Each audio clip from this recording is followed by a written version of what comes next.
Friends, एक और important case हम आज ले रहे हैं। Latest case CIT versus Manjula जेसा। CIT वर्सेस मंजुला जेसा। ओके,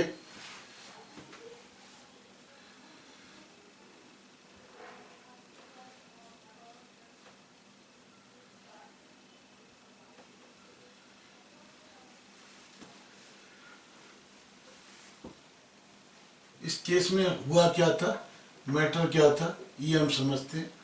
1986-87 में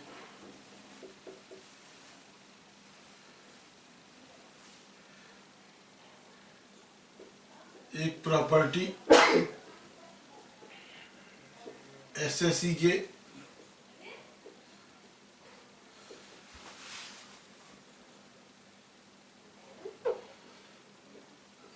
एक फादर ने खरीदी।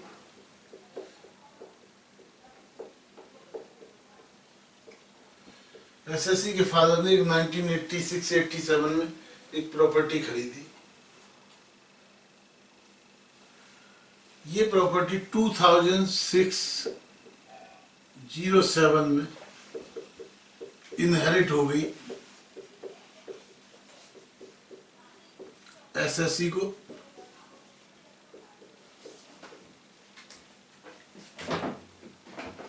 SSE को इनहेरिट हो गई।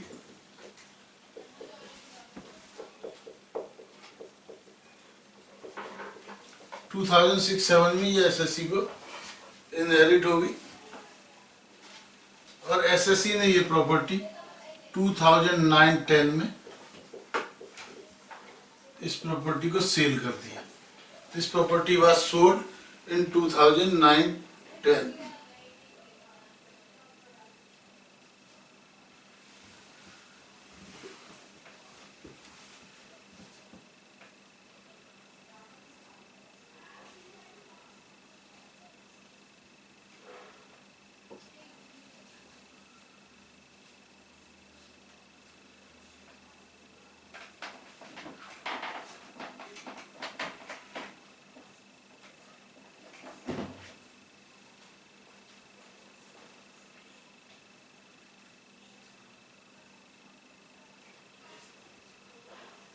ठीक है, तो अब इस पर जब कैपिटल गेन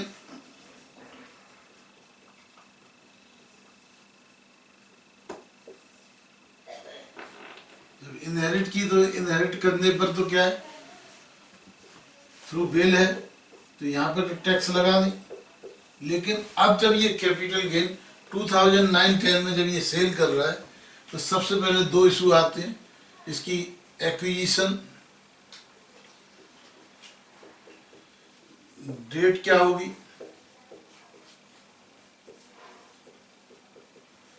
और कॉस्ट ऑफ एक्विजिशन क्या ली जाएगी। अब मान लो ये प्रॉपर्टी कॉस्ट ऑफ एक्विजिशन तो ली जाएगी, ओरिजिनल फादर ने खरीदी मान लो 1 लाख में, तो 1 लाख इन 1986-87। एक्विजिशन डेट क्या है, इसको इनहेरिट जिस दिन इनहेरिट हुई दैट इज 2007। तो जो सेक्शन कैपिटल गेन का जो सेक्शन 44(8) है उसका हम लिटरल यानी word by word literal interpretation करते हैं।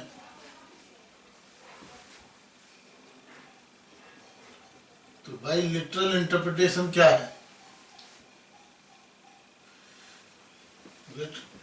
indexation will be done from the date of indexation from the date of acquisition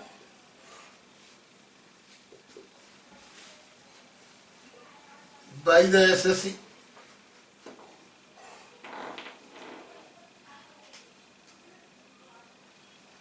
तो इंडेक्सेशन कहाँ से होगा, 2006-07 से। लेकिन यहां पर एसएससी ने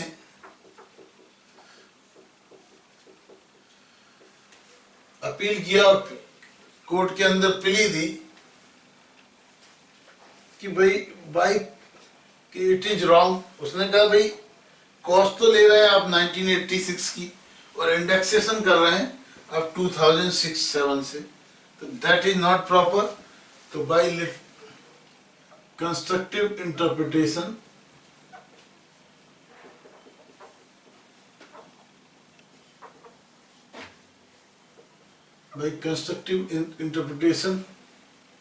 date of acquisition should be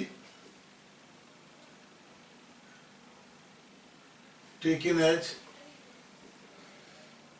86-87 for the purpose of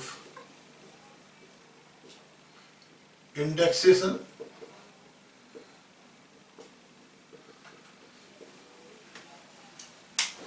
court has accepted the plea of the SSC on the basis of constructive interpretation of the law। तो ये आपने इंटरप्रिटेशन ऑफ लॉ के अंदर पढ़ा होगा कि जहाँ पर literal interpretation is not proper, उन्होंने कहा ये लिटरल इंटरप्रिटेशन वेग है, कॉन्ट्राडिक्टरी है, क्योंकि हम वैल्यू ले रहे हैं 86-87 की और इंडेक्सेशन कर रहे हैं 2006-7 से, वो कहीं से भी लिंकिंग बैठती नहीं। तो इसलिए बहुत ही इंपॉर्टेंट केस है based on the interpretation of the stage. ठीक है, कुछ और केसेज हम कराएंगे नेक्स्ट लेक्चर में। Thank you.